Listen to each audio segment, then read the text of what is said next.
The British Prime Minister is in the firing line once again, this time over Christmas parties last year. Exactly how many of them took place?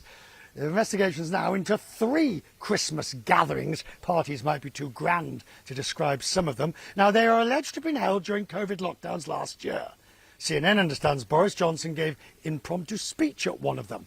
And it happens as the Prime Minister introduced England's Plan B restrictions, which will start next week. Many business groups are now questioning the timing of so-called Plan B. It's things like masks, nightclubs, restrictions, working from home when you can. The head of Nighttime Industries Association says, is this sound-based public policy making, or is this an attempt to move the news agenda on from a damaging story about the Downing Street Christmas party? Nightclubs and bars must not be thrown under the bus for the Prime Minister to save his own skin. This is from the head of Nighttime Industries Association. The CEO of that organisation is Michael Kill. He joins me now live from Kent in southern England. The objection you have, I mean, other countries are introducing new Omicron-related COVID measures. Why do you tie this, perhaps, to a sort of an attempt by the Prime Minister to avert attention? I think the challenge is more around the fact over the last few weeks we've seen some miscommunication from government officials, particularly public health officials, suggesting a very, very different sort of narrative. And where we saw the U-turn where government was clear that they wanted Christmas parties to go ahead and socialisation to go ahead, we saw this coming week at the point that we were seeing some challenges internally, politically.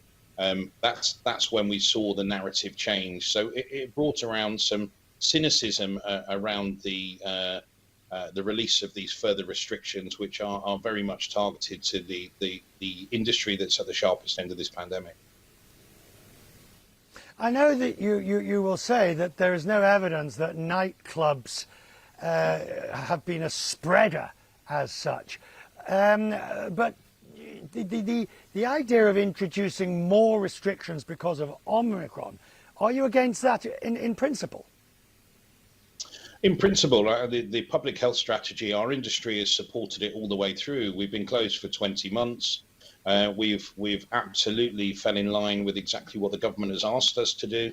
From the 19th of July, when we were able to open, the mitigations that we put in place in terms of sanitation, staff training, negative testing on entry, a strong communication strategy, and even enhancing ventilation was enough to ensure that we weren't seeing transmissions off the back of that opening, which was against many of the clinicians' perspective, where they felt there was going to be a real rise in transmissions from our industry, but it didn't happen.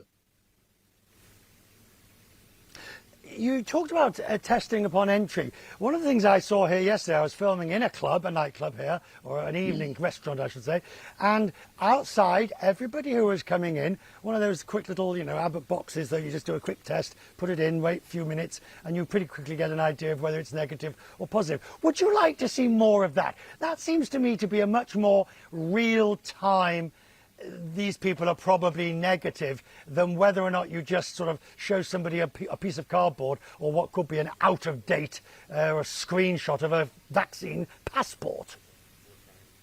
Well, absolutely. I mean, what we are seeing is many of the bigger size venues, the events and gig size venues are carrying out negative COVID tests on entry. We really have to question the reasoning around putting a COVID passport in place.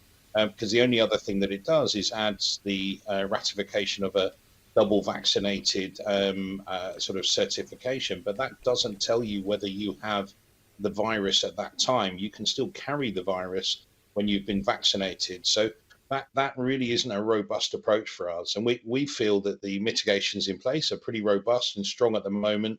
And we feel that the government should have confidence in what we have achieved since the 19th of July in terms of ensuring that we've got safe spaces. And when you put this together, You'd hoped for a decent Christmas this time, and it's not just you, it's all over the world.